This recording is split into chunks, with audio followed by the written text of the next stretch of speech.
E vocês não sabem nem da metade, gente. O Luan mandou R$10 e falou, né? Na eleição para a prefeitura do RJ, Freixo versus Crivella, me chamaram de comunista porque eu disse que ia votar no Freixo. O Freixo nem é comunista. A partir disso foi quando ele começou a se radicalizar. É exatamente isso, né? Qualquer pessoa que defenda minimamente os direitos humanos é o quê? Comunista. Aí é demais também, né, gente? Eu já tive professor de sociologia que falava em meritocracia, de cair o butiá do bolso, né? Aí é isso, né? Aí a pessoa é abertamente marxista, comunista. Aí o que acontece? Os pais reclamam e aí a escola, o que faz? A escola manda embora o professor, olha que legal. Então assim, é foda esse negócio de sair falando pra todo mundo que é comunista. Muito provavelmente se eu tivesse um trabalho que não fosse um trabalho autônomo que eu tenho, que não fosse o trabalho aqui do YouTube, de divulgação científica, de agitação e propaganda, e eu não fosse autônoma em relação à nutrição, e eu não tivesse no Sameca, né? Eu não ia poder sair falando por aí que eu era comunista, só que eu tô num lugar que eu consigo fazer isso, né? E eu escolhi isso, de alguma forma. Então isso também é parte da minha decisão. É isso aí, se dizer marxista já é um bom filtro, porque a gente não fala que a gente é comunista, mas, para mim, entendedor, uma palavra basta, né? Nessa época aí do Crivella e Freixo, eu acho que eu nem votei nessa eleição. Acho que eu, só não fui votar. Foi em 2017 que eu comecei a ter aula de filosofia e sociologia. Eu lembrei. Sabe quem foi responsável pelo meu processo de radicalização? Talvez vocês conheçam. Dona Lara Rocha, professora de filosofia e sociologia do Descomplica. Eu tinha aula presencial com ela. E eu amo ela assim, nem sei dizer. Foi em 2017. 2016 eu tinha feito cursinho, mas como era à noite, eu não tinha aula de filosofia e sociologia. Aí, em 2017, eu fiz pré-vestibular 100% online pelo Descomplica. E aí foi quando eu comecei a ter aula de filosofia e sociologia com a Lara. Desde aí, meu amor, aí 2017 foi o ano da virada. Aí comecei a brigar com o meu namorado da época, tóxico. Comecei a fazer terapia. Comecei a brigar com a minha mãe e os meus parentes que já estavam também querendo cair pro Bolsonaro. Rebelde. Nossa, 2018, que eu briguei com a minha família por conta de Bolsonaro, gente. Era choros e choros. E assim, eu ainda tava fazendo pré-vestibular. Então, tudo isso misturado com a tensão do pré-vestibular, completamente estressante. E eu com medo de Bolsonaro vencer e a minha faculdade nem continuar, né? Se eu passasse pro vestibular, eu falei, fudeu, se Bolsonaro vencer, mesmo que eu passe pra uma faculdade pública, esse filho da puta instaura uma ditadura militar aqui e acabou a minha faculdade. Nossa, eu ameaçava a minha mãe, você vai votar no Bolsonaro? Tá bom, se ele for eleito e ele instaurar uma ditadura, eu não quero nem saber. Eu vou ser a primeira a ir lá na manifestação. Se eu morrer, não quero nem saber. Não adiantou nada, ela votou do mesmo jeito. 2 vezes. 2 vezes ainda. Não, 2 vezes ainda. 3 vezes ainda. Porque foi em 2022, ela votou novamente, pra vocês verem como é que é. Me falaram, né? Ah, quem é bolsonarista em 2016 era uma coisa, né? Não tinha pandemia. Agora, quem é bolsonarista em 2025? Exatamente. A minha família, por parte de mãe, é toda bolsonarista ainda em 2025.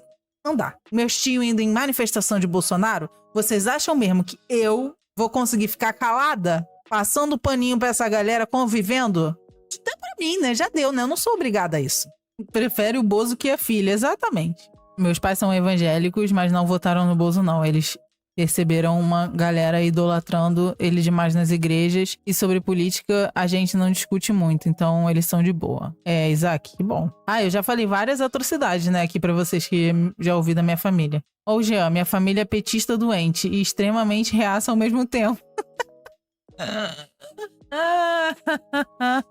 É, minha família era muito antipetista, exatamente. Eu cresci com a minha mãe, minha avó, falando que a gente vivia numa ditadura do PT e blá, blá, blá. Jean, você acaba de definir o PT, exatamente. É o quê? Petista e extremamente reaça ao mesmo tempo. É por isso que eu já desconfio quando a pessoa se autodeclara, assim, petista. Bate no peito e fala que é petista. Aí eu falo, algo de errado não está certo. Gente, pra vocês terem noção, eu só votei no Lula uma vez na minha vida. Que foi agora, em 2022. Porque em 2018 eu tinha votado no Haddad. Antes de 2018 foi quando? 4 anos atrás. 2014. 2014 eu tinha... Olha, eu já nem sei mais. Quem Quem eram as pessoas? Aécio. É isso, Liz. Infelizmente. Me ajuda, meu Deus. Eu gosto muito do Renato Freitas também, Nork. Acho que nem, assim, né? Ele é uma das pessoas que é muito crítica ao PT também, então... O Jean, votei na Dilma, votei no Haddad e no Lula, sempre contra a minha vontade. Mas dizem que Deus recompensa. Ai, cara, sério. Meu pai me deu R$50 pra eu votar na primeira eleição do Lula. Eu lembro de quando eu era pequena, tipo, quando teve uma das primeiras eleições que o Lula foi pra ser presidente, né? Aí tinha a musiquinha do Lula lá, brilha uma estrela. Eu lembro que também tinha do José Serra, que era Zé Serra trabalho, trabalho, trabalho, trabalho, trabalho pra gente. Teve também a eleição de Marina Silva. Pra vocês verem, minha mãe votou em Marina Silva e depois foi pro Bolsonaro. Minha mãe votava no Partido Verde e aí depois foi pro Bolsonaro. Algo de errado não tava certo, né? Pra gente ver como não tem vácuo político, né? A Marina Silva, ela já foi candidata a presidente. Uma época ela tava lá como candidata à presidência. Não me lembro qual ano que foi também. Foi 2000 e pouquinho.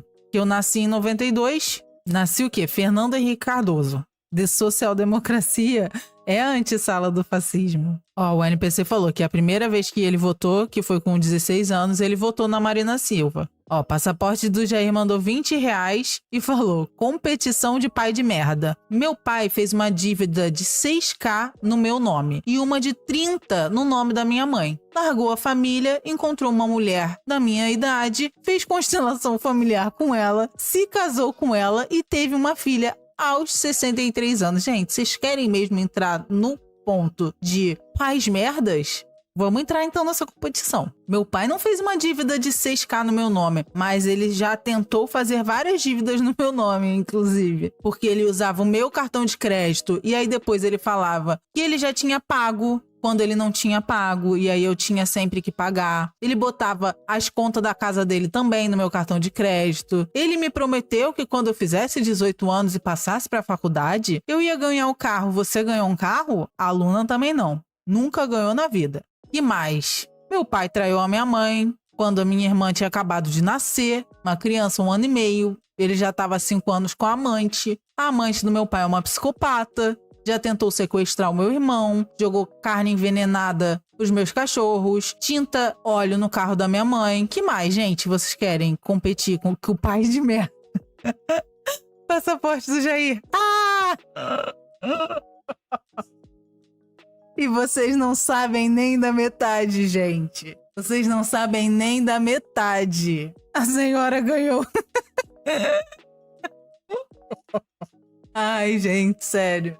Nós sobreviventes, só a gente sabe o que a gente passou. Isso porque vocês não sabem de história de pai de Nika. Ai, é só muita terapia, gente, sério. Nossa, cara, sério. Tem muita gente que tem histórias muito piores, gente, eu tenho certeza. Se a gente for aqui ficar competindo qual história vai ser pior, a gente com certeza sempre vai achar alguma pior do que a nossa. Jean, ainda bem que eu não conheço meu pai. Pelos gelados eu devo ser grato. Às vezes é bom ter um pai ausente, né? Melhor do que alguns presentes. Cara, sério. Vocês me fizeram acessar memórias aqui que eu não tava preparado. Hoje eu não fiz terapia, gente. Não me engatilhem, por favor. Mentira, eu tô de boa, tô de boa.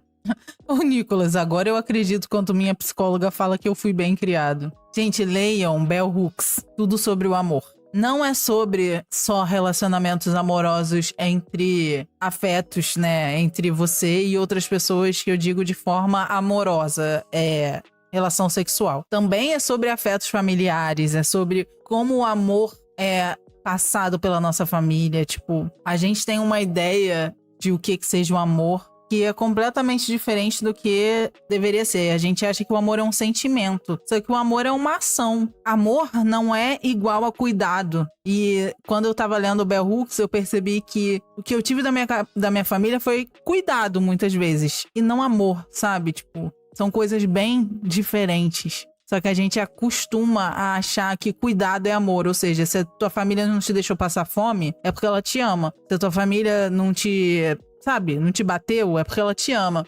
Só que não é só isso, né? Tem muito mais do que isso. Tem muito mais do que isso. Vou até dar uma charrada. Sailor Luna, eu amei. Eu via muito Sailor Moon. Recheio do cigarro misterioso é orégano, gente. Só fumo orégano. Kumbaya. Eu sinto muito, HC. Entendo também. Fora que assim, né? Permita-se partilhar a tal sublime ato recreativo nesta deveras monótona quinta-feira. Portanto, fogo na bomba. O HC falou que ele tem muita dificuldade de dizer que ama a mãe dele. E o quanto, né, a nossa sociedade nos impõe que a gente sempre esteja de boa com os nossos pais, que a gente esteja bem com eles, independente do que eles fizeram com a gente, independente do trauma que eles causaram, independente de qualquer atitude que eles tenham tomado conosco. Então, assim, o filho é sempre rechaçado quando ele, por algum motivo, para de falar com os pais, sabe? Sendo que, caraca, não era pra gente pensar o que levou um filho parar de falar com os pais? Por que será, né? Mas não, a primeira coisa que acontece é julgar, falar que, olha, não, pai e mãe é igual a Deus, você tem que passar a mão. O quanto isso não é violento, o quanto isso não é tóxico, o quanto isso não passa a mão na cabeça de, muitas vezes, situações que são de abusos, não só físicos, não só sexuais, como muitas vezes acontece, inclusive, como psicológicos na maioria dos casos, sabe? Então, não dá pra gente simplesmente ficar com essa culpa cristã, exatamente como o Monark falou, de enaltecer e endeusar o pai e a mãe, porque, gente, nem todo pai e mãe, né? Acabamos de ver. Exatamente, é por isso que a gente precisa se permitir romper com nossos pais. Saúde e paz para todos nós. E, gente, eu não sei se vocês já ouviram, mas o Luigi tem um podcast no Spotify que é Porque a gente não deve nada aos nossos pais. E eu acho que tem 30 minutos na época que ele fazia, mas é muito bom. E é exatamente isso que ele fala, tipo, a gente vive com essa ideia de que quando a gente cresce, a gente ainda tem que retribuir tudo que os nossos pais fizeram pela gente na infância, mas tipo, é isso aí, Nork, eu rebobinando. Ninguém aqui, pelo menos eu não pedi pra nascer, eu não falei, opa, eu quero nascer, inclusive eu acho que talvez, né, eu sabendo que eu ia nascer no capitalismo tardio, talvez eu escolhesse outra opção. Mas o que eu quero dizer é que a gente acaba achando que porque os nossos pais tiveram a gente deve tudo na nossa vida pra eles. Só que a gente não pediu pra nascer. Eles que quiseram ter filho. O que eles deram pra gente é o mínimo, né? Se eles escolheram ter uma criança, o mínimo que eles podem fazer é dar saúde, dar educação, dar amor. É o mínimo. Então a gente não deve nada a ninguém, sabe? E o Luigi vai falar isso muito melhor no podcast. Então ouçam. Pra vocês que têm problema com os pais, ouçam. Nossa, olha lá. Ninguém pediu pra nascer. Ninguém deve nada pros pais. Respeito tem que ser conquistado. E amor, tá bom. Talvez eu não concorde tanto que o amor é um luxo. Mas amor é uma ação e não um sentimento. Amor é praxis, tá? É a prática ser o critério da verdade.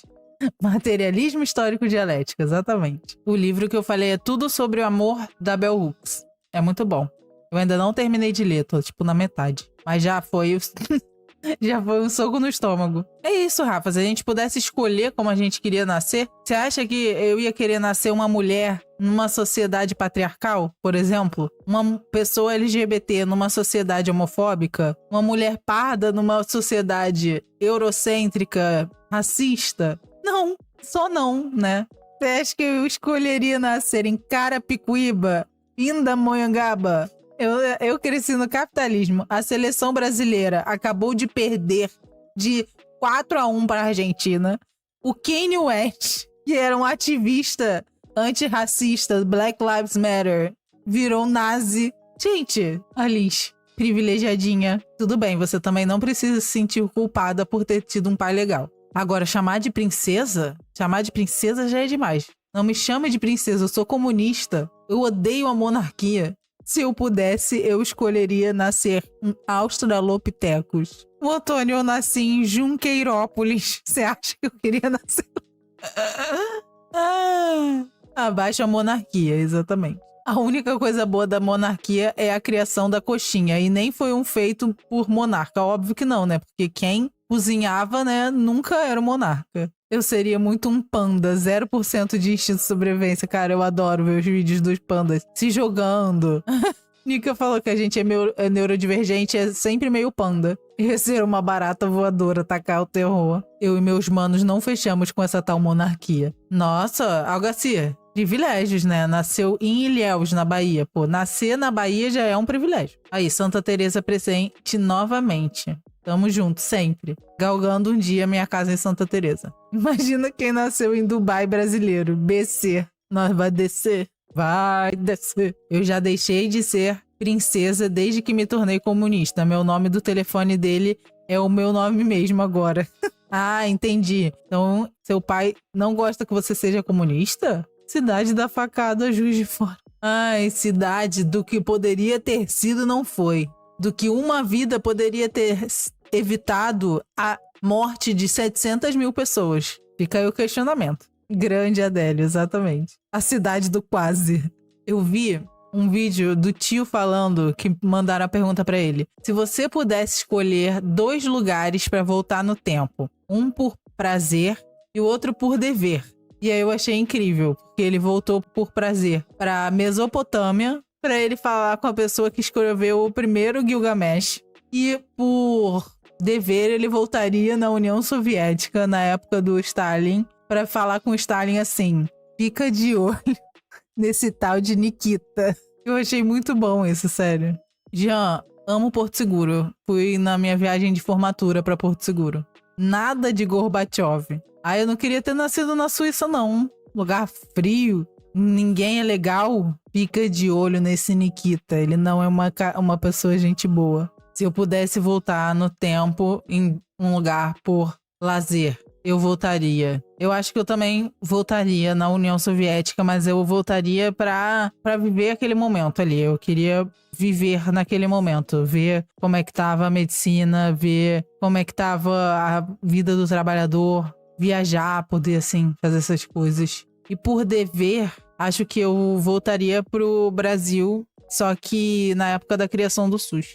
Exatamente, eu ia voltar no tempo e convencer o padre a não salvar a vida do Adolfinho criança. Eu ia adorar voltar pro período Jurássico Médio, caraca. Educação soviética devia ser muito interessante, né? Adendo, eu voltaria para impedir que a vida saísse da água, lhes destruindo toda a evolução da fauna, voltando pro tempo das bactérias atuais. A gente gostaria de ir pro futuro também. Ó, o Nork falou que voltaria no Egito Antigo. Seria foda também, tá? Ver os alienígenas construindo as pirâmides. Caralho, cara, é inacreditável, inacreditável. As pessoas escravizadas, demorando séculos pra construir a porra de uma pirâmide, gastando dia e noite, suando, gastando sangue, suor e linfa pra alguém virar e falar que foram alienígenas. Vai existir humanidade no futuro se a gente não superar o capitalismo, mas a gente vai. Ah, eu lembro dessa história de uma desquerida que queria voltar para a Idade Média por causa dos valores cristãos. Foi a Pietra Bertolazzi. Posadas? A Liz falou que já leu Posadas do Velho Testamento. Pois, aqui a China tá no futuro mesmo, cara. Tem umas cidades de lá que são bizarras. Nika me mandou um vídeo hoje mostrando um hospital na China, de como eles têm todo um monte de robô que é quem leva todas as medicações. Surreal, cara. Muito foda, muito foda. Aqui no Brasil só queria que tivesse ferrovia, exatamente. Só queria os trem-bala. Eu só queria uma escola boa. Eu só queria comer bem. Eu só queria ter tempo pra fazer exercício. Só queria ter uma casa com quintal, por favor. Se não for pedir muito também. É isso, Antônio. Esse papo de pirâmide ter sido feita por alienígena é um papo eurocêntrico para desmerecer outras civilizações. Exatamente. Aí você já tá querendo demais, né, Luna? E a economia? Pô, caraca, cara. Dá educação, saúde, alimentação para as pessoas. Eu só queria um fim do capitalismo. Eu só queria que o Lula fosse comunista, como todo mundo diz. Ou que pelo menos um dos clones que tá substituindo ele fosse comunista, né? Exato, casa com quintal pro doguinho, plantinhas. É só isso que eu queria. Uma churrasqueira pra eu poder fazer um churrasco. Não é difícil, o trabalhador só quer um tempinho pra fazer um churrasco. Mas não, 5? Norques, pelo que eu sei, já tava em 9. Ração pra gato a um preço justo. 9, exatamente, 9. O que eu plantaria de maçonha e tomate seria brincadeira. Queria ter uma hortinha, cara. Plantar as minhas coisinhas. Reforma agrária. Tem coisa que já melhoraria muito a nossa vida, que poderia ser feita sem a gente ainda derrubar o capitalismo. Mas nem isso tá tendo, né? Triste. Pelo menos educação de graça a gente podia ter, né? Talvez o 10º clone seja comunista. Poder viajar, ter lazer, trabalho não alienado, ensino gratuito de qualidade. A gente tá querendo demais? Não tá, né? Ó, atenção. Atenção, engraçadinhos que não deram like na live. Eu vou correr atrás de vocês como eu corro atrás de motos. Estejam avisados. O cachorro do Supremo mandou avisar. Não fui nem eu que dei o recado. Nossa, fazenda de cogumelo. Reformas de base já seria um grande avanço, né? Se a gente tivesse um governo um pouquinho mais progressista minimamente, né? Um Gustavo Petro. Queremos o comunismo agora. Reforminha agrária, ó. O camarada Odin do Instagram, que é um camarada também, falou outro dia, assim, que ele acredita muito que a reforma, a gente acha que a revolução vai vir da cidade, mas que ele acredita muito que a revolução vai vir do campo. Isso ficou na minha cabeça, assim, tipo, brabo, tá? Não duvido não também. E o Brasil é um país totalmente agroexportador, né? A gente poderia tirar muitas coisas do camarada Mao, né? E da experiência chinesa, porque a revolução da China começou pelo campo. Inclusive, eu adoraria estudar mais sobre maoísmo.